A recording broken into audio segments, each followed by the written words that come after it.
Desde que comenzó el servicio en esta mañana, venimos escuchando, ¿no es cierto?, que estamos justamente en el día de Pentecostés, un momento muy especial en la vida de la Iglesia, celebrando aquel acontecimiento cuando 50 días después de la muerte y resurrección de Jesús, tal como había estado prometido en la palabra del Señor, el Señor envía de su Espíritu y produce allí un fenómeno extraordinario, en que no solamente marcó la vida de aquellos que participaron, aproximadamente unas 120 personas, quizás algo más, pero ese acontecimiento fue el germen, fue la semilla, fue el punto de partida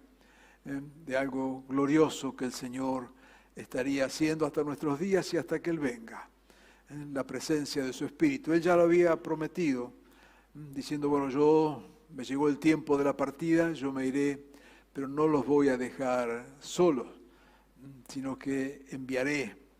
Y allí habla de alguien que los consuele, de alguien que los acompañe, la propia presencia del Señor. En esta mañana estamos reflexionando a través de esto y la verdad queremos hacerlo y le invitamos a estar con un corazón abierto. La palabra es, danos Señor un nuevo Pentecostés. Voy a comenzar leyendo algunos textos que ya se leyeron, pero para poner todo en orden. Hechos 2, versículo 1 al 13, que narra ahí este acontecimiento del cual estamos hablando. Cuando llegó el día de Pentecostés, estaban todos juntos en el mismo lugar, posiblemente un piso de arriba, una casa grande. De repente vino del cielo un ruido como el de una violenta ráfaga de viento y llenó toda la casa donde estaban reunidos. Se les aparecieron entonces unas lenguas como de fuego que se repartieron y se posaron sobre cada uno de ellos. Todos fueron llenos del Espíritu Santo y comenzaron a hablar en diferentes lenguas según el Espíritu les concedía expresarse. Estaban de visitas en Jerusalén judíos piadosos, procedentes de todas las naciones de la tierra. Al oír aquel bullicio, se agolparon y quedaron todos pasmados porque cada uno los escuchaba hablar en su propio idioma. Desconcertados, maravillados, decían, ¿no son acaso galileos todos estos que están hablando? ¿Cómo es que cada uno de nosotros los oye hablar en su lengua materna? Partos, medos, elamitas, habitantes de Mesopotamia, de Judea, de Capadocia, del Ponto, de Asia, de Frigia, de Panfilia, de Egipto, y de las regiones de Libia cercanas a Cirene, visitantes llegados de Roma, judíos, prosélitos, cretenses, árabes, todos por igual. Los oíamos proclamar en nuestras propias lenguas las maravillas de Dios. Desconcertados y perplejos, se preguntaban, ¿qué quiere decir esto? Algunos se burlaban y decían, lo que pasa es que están borrachos. El texto solamente describe lo que pasó en ese momento, un acontecimiento totalmente inesperado. Es cierto que estaban allí un grupo de discípulos orando, pero tampoco tenemos que hacer de ese momento, de esa experiencia, un gran relato que no responde a la realidad. No es que estaban allí esperando Pentecostés y esperando al Espíritu Santo y estaban con una enorme espiritualidad, aguardando el momento en que iban a aparecer las lenguas y demás. No, nada que ver. Estaban allí, pobrecitos, orando, esperando algo, estaban juntos, no sabían que venía, no sabían para dónde iban. Había mucha desesperanza, mucha desilusión. Pero estaban ahí por lo menos orando, esperando. El Señor había dicho que esperaran allí, ¿no es cierto?, en Jerusalén. Así que esta gente estaba simplemente obedeciendo al Señor. Ni se imaginaban, ni soñaban, ni programaron nada de lo que aconteció. Pero de repente pasó lo que acabamos de leer, ¿no es cierto? Y viene el Espíritu Santo y se producen allí una serie de fenómenos, nomás como para llamar la atención, pero la verdad que lo más importante no son los fenómenos. Nos dice que vino un ruido enorme, fuerte, como de una fuerte ráfaga de viento. Ya lo hemos enseñado esta vez, ¿eh? Lo que vino fue ruido, no fue viento. Porque algunos soplan por el Espíritu, no soplé, prende la luz, baja el volumen, porque lo que vino fue ruido, pero no importa, hay un gran estruendo. Aparecen allí como unas llamitas de fuegos, usándose sobre cada uno, o por lo menos la mayoría de los que allí estaban. Y se da aquel fenómeno que comienzan a hablar en distintas lenguas. Y es muy interesante señalar esto, porque el fenómeno que se da fue justamente ese, el de hablar en las distintas lenguas. No fue un fenómeno de escuchar, no es que uno habló una sola lengua y cada uno lo escuchó en su propio idioma, sino que se hablaron en cada uno de los idiomas de la que estaba allí. Pentecostés, entre otras cosas, es un fenómeno de la comunicación, es un fenómeno del Dios que quiere comunicarse. Y de hecho se preguntaban entonces qué significaba esto, qué sentido tenía lo que estaba pasando allá, qué era todo este ruido y este fuego y estas gentes hablando, y algunos quizás con una razón natural decían, estos están locos, están borrachos, tomaron de más. Pero ahí Pedro dice, no, mirá, la verdad que esto no es así. Y entonces menciona la profecía, menciona lo que está escrito en el libro del profeta Joel, en el Antiguo Testamento, donde dice allí en Hechos 2, versos 17 al 18, dice, sucederá, él está haciendo mención a la profecía en Joel, dice, esto tiene que ver con aquello, sucederá en los últimos días, dice Dios, derramaré mi espíritu sobre todo el género humano. Los hijos y las hijas de ustedes profetizarán, tendrán visiones, los jóvenes, sueños, los ancianos. En esos días derramaré mi espíritu aún sobre mis siervos y mis siervas y profetizarán. Lo que Pedro les está diciendo, este fenómeno que estamos viviendo, esto que está aconteciendo ahora, tiene que ver con algo que el Señor ya prometió hace siglos atrás y lo prometió a través de la lengua, de la pluma del profeta Joel. Queremos justamente en esta mañana empezar por ahí, por Joel, por el contexto donde se da esta promesa de parte del Señor. Eran tiempos muy difíciles, aquellos tiempos de Joel. Eran tiempos de enormes dificultades. Eran tiempos de crisis políticas, familiares, crisis social, crisis económica. Toda la sociedad estaba profundamente afectada. Eran días de desilusión, días de desesperanza. Fíjese lo que dice allí el libro de Joel, en 1:12.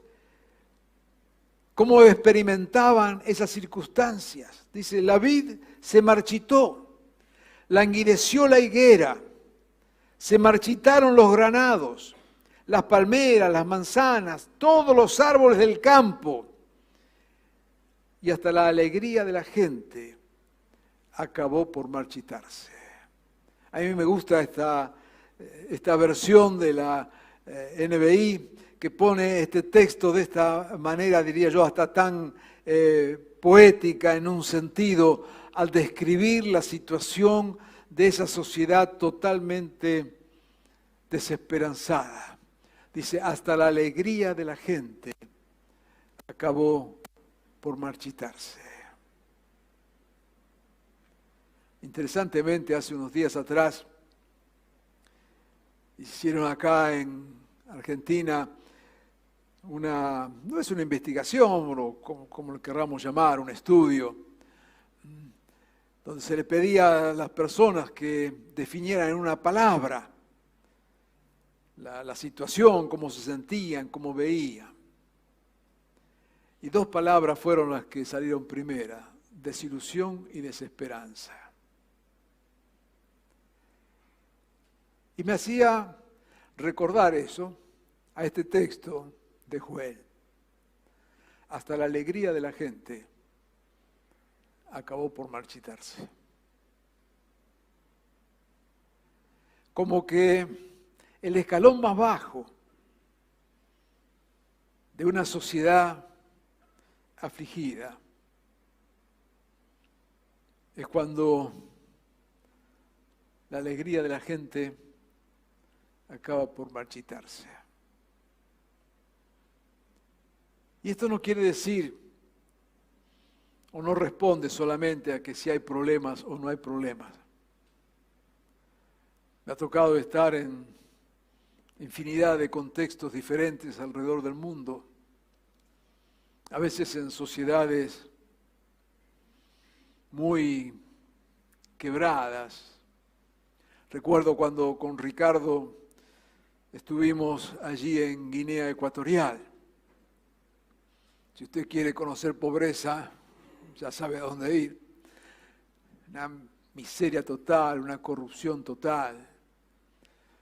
Uno llega o llegaba, no sé ahora, al aeropuerto y la misma persona que de migraciones que le tomaba el pasaporte porque se estaba ingresando al país, se le quedaba con el pasaporte en la mano y si usted no le daba plata no le devolvía el pasaporte, el mismo de migraciones.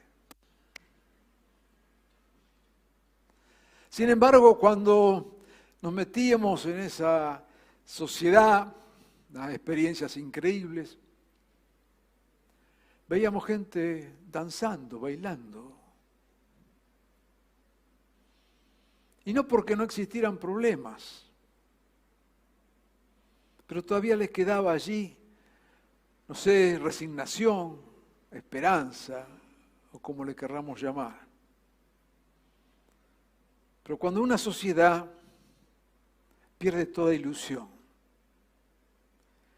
cuando una sociedad pierde todo el ánimo,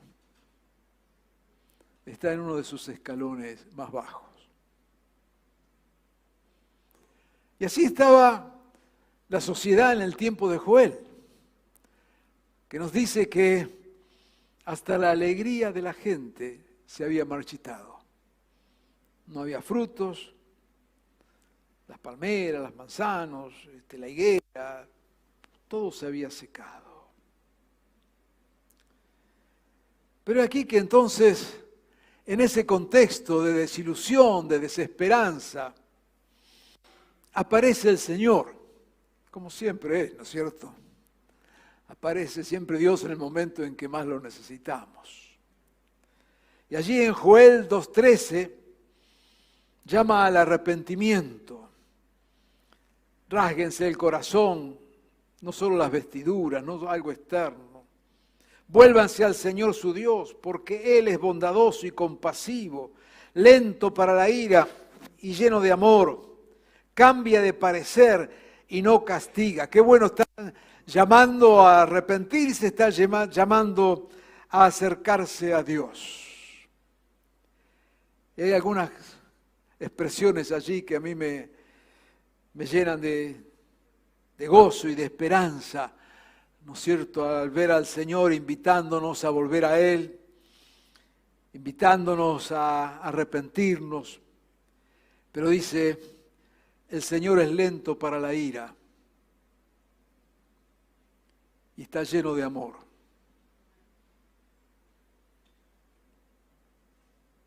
Cambia de parecer y no castiga. ¿Sabe qué? Este es mi Dios. Yo sé que otros tienen otro Dios. Yo sé que algunos piensan en Dios como alguien que está allí listo para castigar, buscando a quien condenar, cuando la palabra de Dios dice que Dios está buscando a quien salvar, no a quien condenar. Y no es que Dios no tome en cuenta nuestros pecados, pero sabe que si solamente tomara en cuenta nuestros pecados, quedaríamos destruidos. Por eso el Señor siempre da oportunidades. Siempre nos da oportunidades. Por eso el texto de Joel dice que el Señor es lento para la ira. No es de esas personas calentonas que cuando pasa algo sale a los paros y a los tiros. O como estamos viendo últimamente, esas reacciones violentas en la calle, ¿no es cierto? Por cualquier cosa.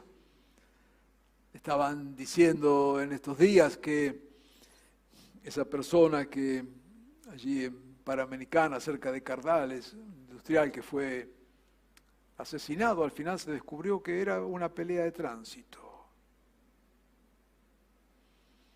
Dios no reacciona de esa manera. Dios se toma el tiempo. Es lento para castigarnos porque Dios siempre nos da oportunidades. Por eso dirá el texto allí de Joel, está lleno de amor y cambia de parecer. ¿Sabe que esto me gusta de Dios? Me gusta porque cuando yo voy descubriendo cosas nuevas, o aún en el peregrinar de la vida, veo que hoy ya no pienso como pensaba antes. ¿Y sabe qué? Qué bueno. Algunos tienen una idea medio fosilizada, ¿no es cierto?, de la vida y de la historia, y no son capaces de aprender, no son capaces de cambiar. Algunos hasta se sienten orgullosos de decir, yo siempre fui igual. Qué manera de perder la vida. Qué manera de perder oportunidades. ¿Sabe una cosa? Yo no tengo nada que ver con lo que yo era hace 30, 40 años atrás. Algunas cosas por acá y por allá. Dice que Dios cambia de parecer. Nos han enseñado en el seminario cuando estudiamos teología, ¿no es cierto?, acerca de este Dios inmutable, incambiable. Bueno, en un sentido sí. Pero a mí me gusta este otro Dios. Me gusta este Dios, diríamos, más humano. O por lo menos este Dios que nos ve a nosotros no como dioses, sino como humanos. Que podemos fallar, que podemos caer, que podemos equivocarnos. El Señor cambia de opinión. Dios cambia también de opinión. Y de repente decide castigarnos y después dice, no, le voy a dar otra oportunidad. Así que Dios nos da oportunidades, de eso se trata. Dios nos da posibilidades nuevas. Y si de alguna manera necesitas esta oportunidad, aprovechala. Dios te está dando oportunidades. Así que este era el momento de Joel. Una sociedad que había perdido su alegría, un Dios que le llama a arrepentirse, que cambia de idea o al menos de parecer, que no quiere castigar, que abre sus brazos, que es bondadoso y compasivo. Y hablando de esto allí en Joel, y hablándonos de este Dios y mostrándonos a este Dios frente a esta sociedad sin alegría y estas oportunidades, aparece el texto allí en Joel 2:20. Y viene la palabra del Señor y viene también para nosotros. El Señor hará grandes cosas. No temas tierra, sino alégrate y regocíjate. porque el Señor hará grandes cosas. Alégrense, hijos de Sión, regocíguense en el Señor su Dios. A su tiempo, Él nos dará las lluvias, las de otoño y las de primavera.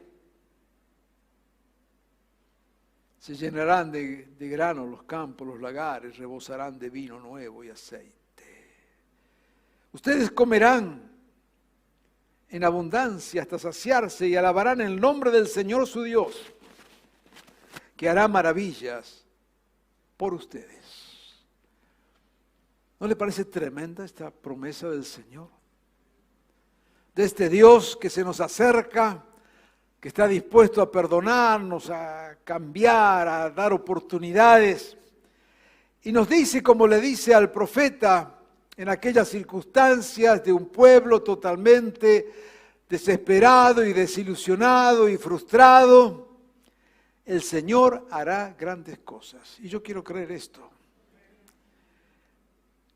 Por lo tanto, dice, no teman, ustedes, hijos de Sión, diríamos hoy, no temas, iglesia, porque el Señor a su tiempo hará grandes cosas. Y queremos creer que esta palabra de Dios tiene cumplimiento. Y estamos en la expectativa, en la fe y en la creencia de que Dios hará grandes cosas. Y que nuestros ojos verán las grandes cosas de Dios. Porque es Dios el que se propone moverse, es Dios el que se propone obrar. Vienen tiempos, amado hermano y hermana, de las grandes cosas de parte de Dios. Dios está dispuesto, como decía en Joel, a restituir lo que el diablo te robó. El gozo que el enemigo te sacó, la esperanza que te sacó, los recursos que te robó, la salud que te robó. ¿Sabes? Es un tiempo de restitución de parte de Dios. Es un tiempo donde Dios en su poder quiere bendecirnos y restituirnos lo que el enemigo ha sacado. Hemos pasado días de higueras marchitas, de esperanzas frustradas, dolor, desesperación. Pero hay una buena noticia. Dios va a obrar conforme a su gracia y a su misericordia, no conforme a nuestro merecimiento. Como hemos dicho tantas veces, si fuera por nuestro merecimiento, lo único que merecemos es el infierno. Si como nación, como sociedad, apeláramos a lo que nos merecemos, una sociedad que cada vez se aleja más de Dios, difícilmente podemos ver algo bueno. Pero Dios, que ha venido a salvar, que ha venido a rescatar, que es un Dios de oportunidades nuevas, Dios está hablando en este tiempo. No temas, el Señor hará grandes cosas. Será un tiempo de manifestación de la gloria y del poder de Dios. Este es el tiempo de Dios. Este es el tiempo de Dios. Y yo quiero animarte a que estés con esta expectativa, que estés creyendo lo que Dios quiere hacer. Pero justamente en ese tiempo de Joel, con esas frustraciones, pero a la vez con esta palabra de Dios y esta expectativa, es que vino esa promesa del Espíritu y dice, después derramaré el Espíritu. Y vuestros hijos e hijas profetizarán, tendrán sueños, los ancianos, visiones, los jóvenes, y en aquel día derramaré de mi Espíritu aún sobre los siervos y las siervas. Pentecostés se renueva en cada tiempo, porque ese propósito de Dios sigue vigente. Y Dios envió a su Espíritu. Y vemos lo que pasó. Interesantemente, en el tiempo de Jesús, era un tiempo similar de frustraciones. Jesús había muerto. Nos dice la Escritura que inclusive algunos de sus discípulos ya se habían vuelto a sus ocupaciones. Nos dirá que Pedro, el apóstol, ¿no es cierto?, había vuelto a su empresa de pesca junto con sus hermanos.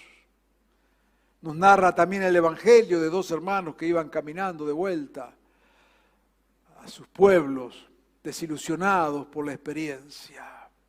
Así que eran días difíciles, eran días de frustración, días de desasosiego, tiempo de desesperanza.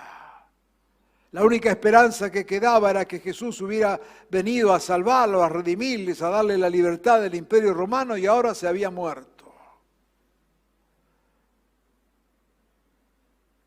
Pero al igual que el tiempo de Joel, no temas, pueblo. Vino el Señor y derramó de su espíritu. Y comenzó a obrar con poder, no solo en la iglesia, sino en toda la sociedad. Nos dice la historia que siglos después, aún todo el imperio fue sacudido por la fe en Jesucristo. Déjeme leerle un texto de allí de Hechos capítulo 8. Versículo 4 al 8. Fíjese lo que pasó cuando ese espíritu descendió, cuando el espíritu llenó las vidas, cuando vino en esas circunstancias tan difíciles. Dice, los que se habían dispersado. ¿Dispersado por qué? Porque había persecución. No eran tiempos buenos. Pero estos que se habían dispersado eran hombres y mujeres, ahora llenos con el Espíritu Santo. Y dice, los que se habían dispersado predicaban la palabra por donde quiera que iban. Felipe bajó a una ciudad en Samaria y les anunciaba al Mesías. Al oír a Felipe y ver las señales milagrosas que realizaba, mucha gente se reunía y todos prestaban atención a su mensaje. De muchos endemoniados los espíritus malignos salían dando alaridos. Y un gran número de paralíticos y cojos quedaban sanos. Poder de Dios. Es lo que Dios había prometido cuando venía el Espíritu Santo. Recibirán poder y me serán testigos hasta lo último de la tierra. Esto es lo que el Espíritu hace. Es lo que hizo en aquel tiempo y dice, termina el versículo 8, y aquella ciudad, no aquella iglesia, aquella ciudad se llenó de alegría. ¿Recuerdan lo que leímos en Joel? Hasta la alegría de la gente acabó por marchitarse. Y ahora tenemos una ciudad impactada por el poder de Dios. Y el texto cierra diciendo, y aquella ciudad se llenó de alegría. Me gusta ver esto, que Dios piensa no solamente en categoría de iglesia, Dios piensa en categoría de comunidad, de ciudad. Por eso cuando promete al Espíritu Santo dice que lo derramaría sobre toda carne, no solamente sobre la iglesia, no sobre la carne cristiana. Usted me dirá, ay pastor, ¿cómo será eso? Mi respuesta teológica más exacta es no tengo ni idea. ¿Para qué le voy a mentir? Pero sí sé que eso es lo que dice la palabra. Y evidentemente en esta ciudad donde estaba predicando Felipe, y lo pone con toda intención, una ciudad de Samaria, una ciudad que ya por ser samaritanos eran despreciables porque se los consideraba judíos mezclados con paganos, toda una historia allí. Cualquiera podría decir, ¿cómo justo Señor en esa ciudad? Hubieras elegido otra, hubieras elegido Belén, hubieras elegido Jerusalén, qué sé yo. Justo te fuiste a una ciudad samaritana.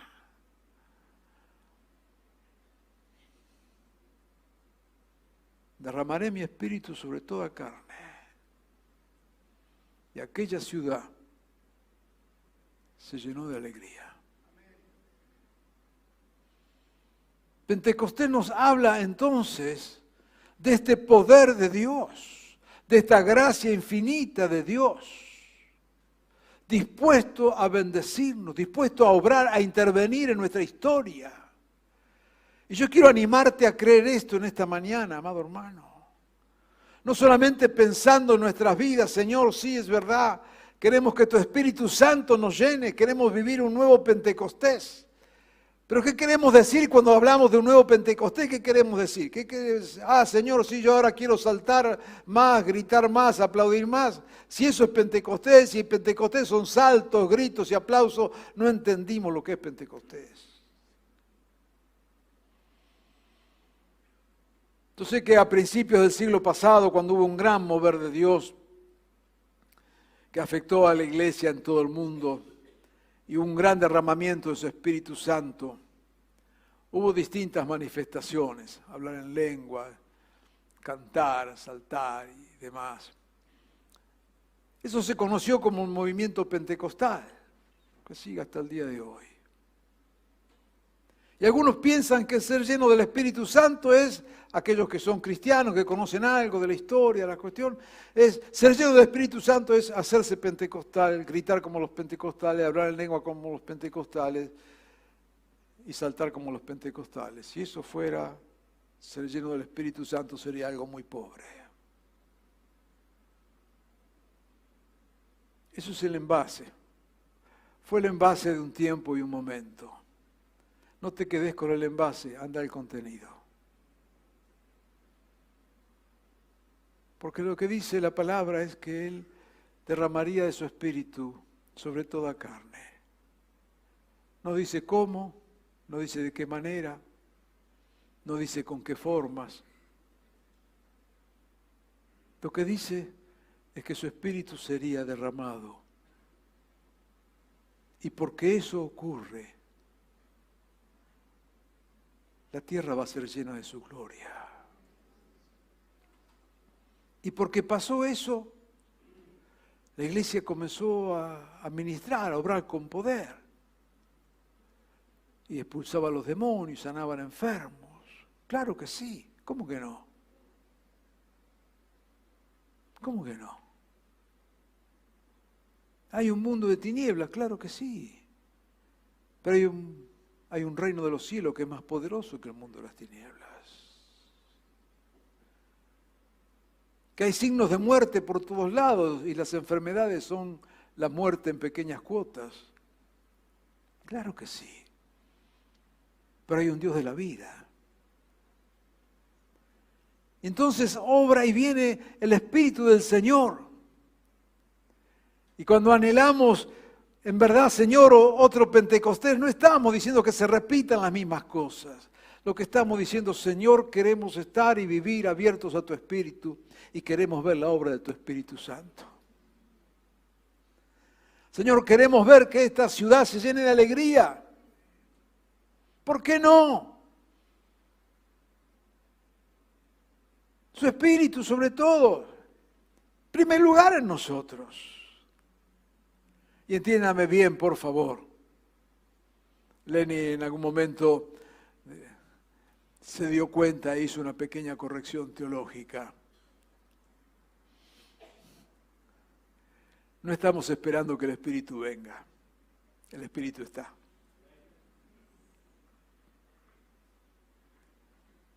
Y está en nosotros, en cada uno.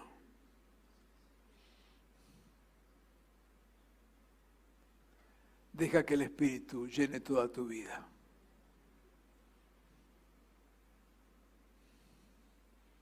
No estés esperando el Espíritu. Deja que el Espíritu llene toda tu vida. Está en tu corazón.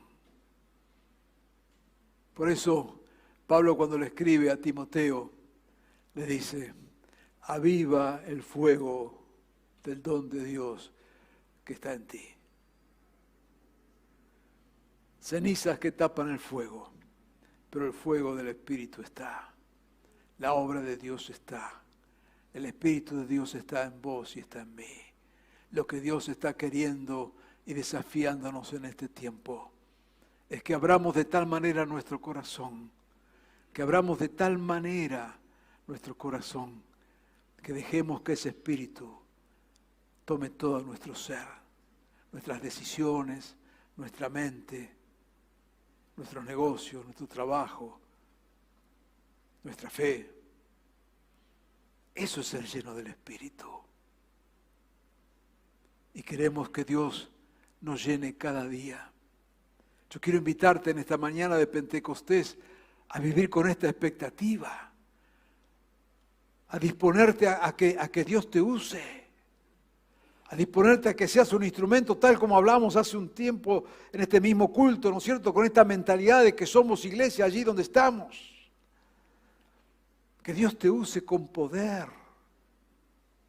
¿Qué es esto de que Dios te use con poder? Que Dios te dé palabra, que Dios te dé gracia para bendecir a otros. Porque solo la palabra de Dios y el poder de Dios cambia las vidas. Y las vidas que Dios ha puesto a tu alrededor, sea el negocio, sea empresa, sea estudio, vecinos, lo que fuera, solo podrán ser afectadas por la palabra de Dios, por el poder de Jesucristo obrando. Una sociedad cambiará cuando el poder de Dios cambie las vidas, no de otras maneras. No de otras maneras. Lo volvemos a decir, lo volvemos a enseñar, más lo vamos a escuchar el año que viene. Con todos estos políticos evangélicos que dicen que porque son evangélicos van a cambiar la política. La sociedad no cambia con políticos evangélicos, la sociedad cambia con el Evangelio. Al menos es lo que dice acá en la Biblia. Si no, Dios hubiera creado un partido político en vez de crear la iglesia. Y es cierto que necesitamos políticos buenos, honestos, que vivan la fe, fabuloso. Pero no nos equivoquemos. Es el Evangelio poderoso de Jesucristo el que transforma vidas. Y ese Evangelio es transmitido, es llevado, es predicado, es vivido por cada uno de nosotros, lleno del Espíritu. Porque para vivirlo en este tiempo, más que nunca, necesitamos ser llenos del Espíritu. Porque todo apunta en contra. La educación apunta en contra. Las decisiones políticas apuntan en contra. Pero no temas, dice el Señor, como le dijo allí en tiempo de Joel. El Señor hará grandes cosas. Y derramará su espíritu sobre toda carne. ¿Cómo que no? ¿Cómo que no? Lo hemos visto aún en nuestra propia historia. Cuando en el año 83, 84, vimos ese gran mover de Dios que Dios usó, entre otros, pero principalmente a Carlos Anacondia. Pero no era el hombre, fue el hombre, pero no era el hombre. Era Dios obrando. Se convertían solo las personas, esto es verdad. Acá hay miembros de esta iglesia que entraron porque vieron luz literalmente y se metieron. Estoy mencionando año 83, 84, usted sabe qué pasó el año 83, empezó el gobierno democrático, acabamos de salir de una de las crisis más terribles como nación, con muertos, desaparecidos, guerra, violencia, todo lo que usted quiera poner. Pero Dios obró en medio de esas circunstancias. Y afectó nuestra sociedad. Y miles, literalmente miles, vinieron a los pies de Jesucristo. ¿Puede Dios obrar o no puede Dios obrar? ¿Cómo que no? ¿Cómo que no? La promesa de Pentecostés tiene que ver con esto. Tiene que ver con aquel contexto de Joel, de enormes limitaciones, pero tiene que ver con este poder de Dios obrando de tal manera que aquella ciudad se llenó de alegría. Porque cuando en verdad obra Dios con su poder, no solamente el pequeño rebaño de la iglesia es afectado, sino que el lugar donde estamos es afectado. Y yo quiero creer en eso. Y cuando viene la promesa y dice que el Espíritu lo enviaría sobre toda carne, como decíamos antes, no sé cuál será el límite de toda carne. De repente, toda carne incluye a Macri, a Cristina, a Fernández, lleno del Espíritu, qué sé yo. Eso sí que es milagroso, ¿no? Pero bueno. ¿Qué sé yo? ¿Qué sé yo?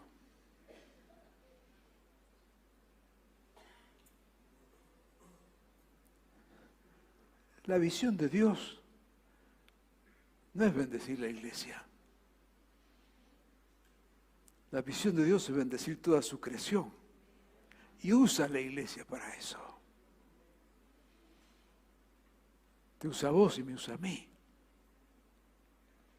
Pero te imaginas que Dios no se limita en estas 4 paredes, ni en las otras 4 paredes de cualquier otra congregación.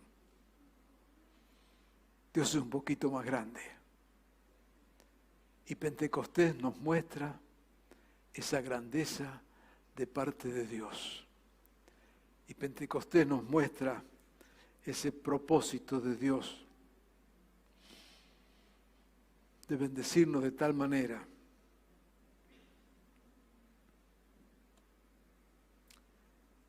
que seamos de bendición, que seamos canales de bendición.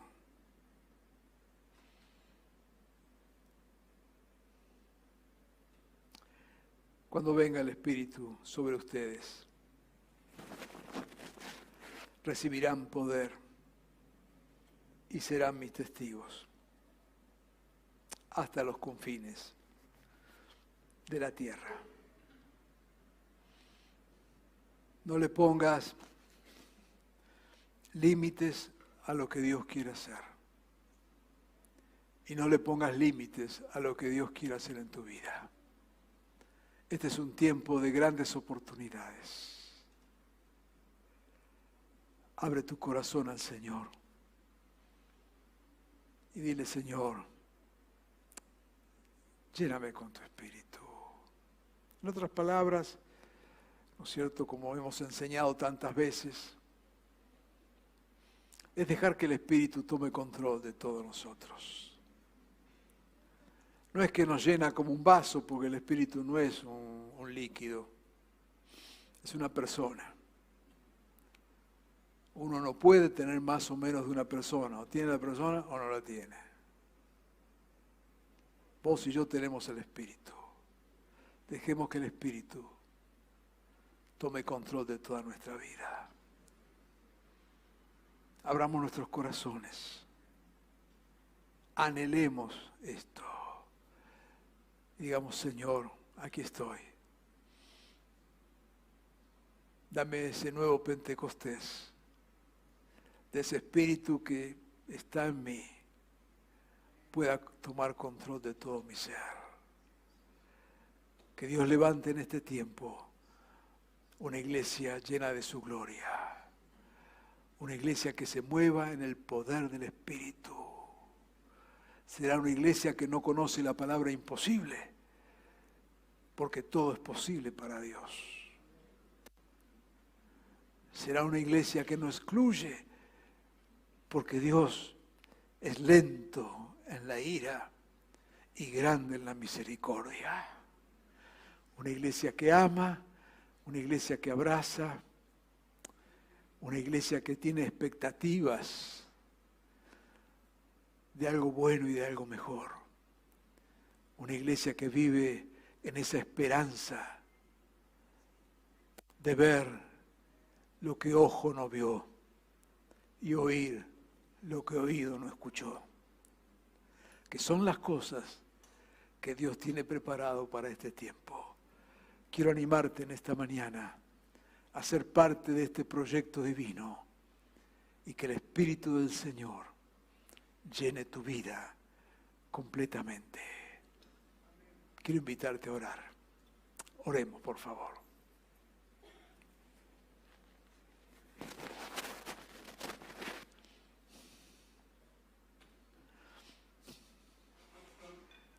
En este tiempo, en este momento, quiero que nos tomemos unos segundos para que en verdad puedas abrir tu corazón delante de Dios, diciéndole: Señor, lléname con tu Espíritu. Señor, en este día, dame ese nuevo Pentecostés. ¿Sabes qué es lo que Dios quiere hacer? Está esperando de nosotros esta actitud. No permitas que situaciones, que frustraciones, que malas experiencias, que qué sé yo cuánta cosa,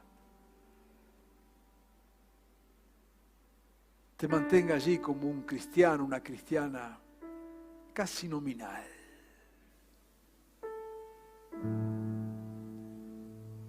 Cuando hay una promesa de Dios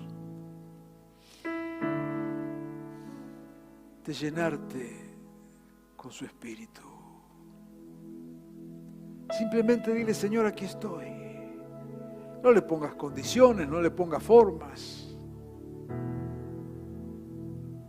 Pero sí, anhela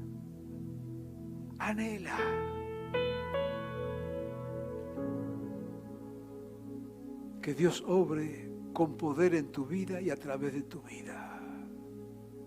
Déjalo que Él haga. Déjalo que Él haga. No pongas moldes. Decir: Señor, hacelo pero de esta manera. Déjalo que Él haga. Déjalo.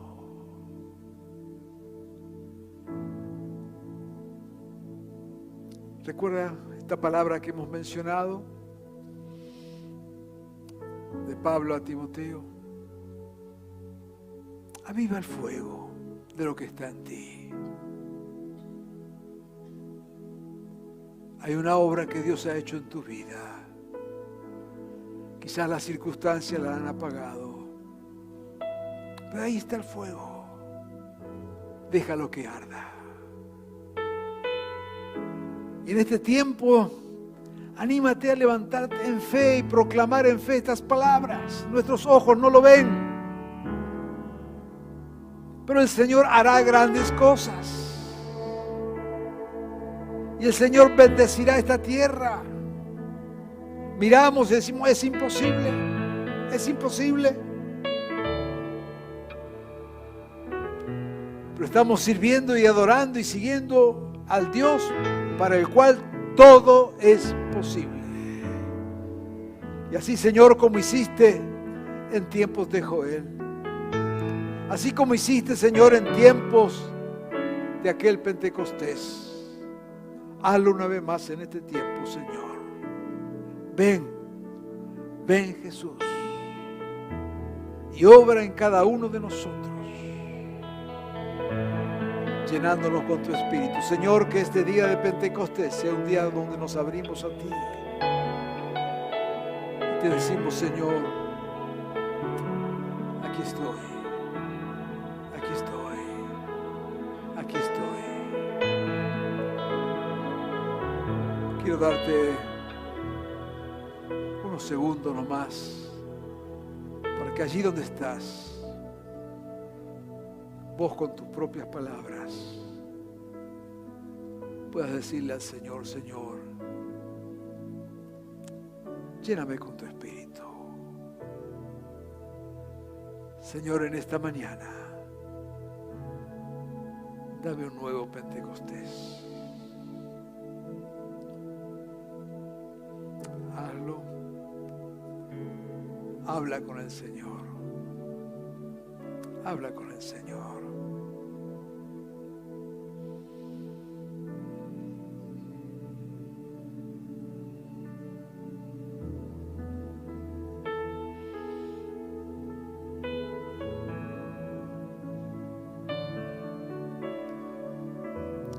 Por supuesto que esta palabra es también cada uno de los que nos están siguiendo por los distintos medios, allí donde te encuentras, allí donde te encuentras. Dile al Señor, Señor, dame un nuevo Pentecostés. Que tu Espíritu que está en mí se manifieste, se haga visible, se muestre, se haga evidente con toda gloria. Señor, venga tu gozo, venga tu alegría, venga tu poder, sanando, liberando, restaurando, perdonando. Oh Jesús, nos ponemos en tus manos, esperando de ti, Señor. Llénanos con tu Espíritu. En tu nombre, buen Jesús. Amén.